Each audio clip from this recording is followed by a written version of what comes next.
Das hier ist Josie. Sie ist 3 Monate alt und seit 3 Wochen bei uns. Sie ist eine super Liebe und macht definitiv keine Sachen kaputt. Nein, kaputte Schuhe haben wir jetzt tatsächlich gerade nicht.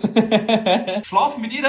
Gar kein Problem. Wenn ihr da seht, sie ist ganz sanft und auch gar nicht überdreht oder so und immer am Spielen. Josie da ist ein Border Collie Mischling mit einem Entlebucher. Bei ihr speziell ist, dass sie eine weiße Pfote hat und da auch noch so einen kleinen weißen Fleck auf der Brust hat. Geh, mein Schatz, ja.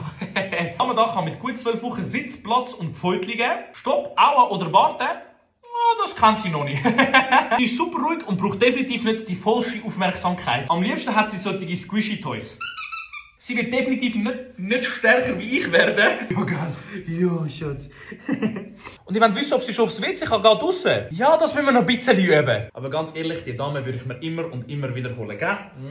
Viele, die Josie zum allerersten Mal sehen, sagen immer so, wow, ihr habt so einen ruhigen Hund. Ich bin mir sicher, sie macht ganz bestimmt nichts kaputt. Jetzt aber mal auf Ernst. Josie ist ein riesen Schatz. Natürlich macht sie alles kaputt. Sie ist 12 Wochen alt, sie weiss noch nicht wie oder was. Aber sie ist halt einfach auch ein Energiepaket. Aber auch genau aus dem Grund haben wir sie ausgesucht, respektive sie hat uns ausgesucht. Schon mal sind besuchen, sind andere 5 Welpenbabys dort rumgelaufen. Josie ist straight up zu meiner Frau gegangen und ist 24/7 dort geblieben. Viele Leute sagen, hey, schaut mal, der Hund sucht euch aus, nicht ihr den Hund. Sie war ein mega Match für uns. Ich habe ihr auch schon versprochen, dass ich ihr das bestmögliche Leben möchte geben, das ich ihr bieten kann. Danke für alles, ihr seid die Besten und genießt euren Sonntag noch.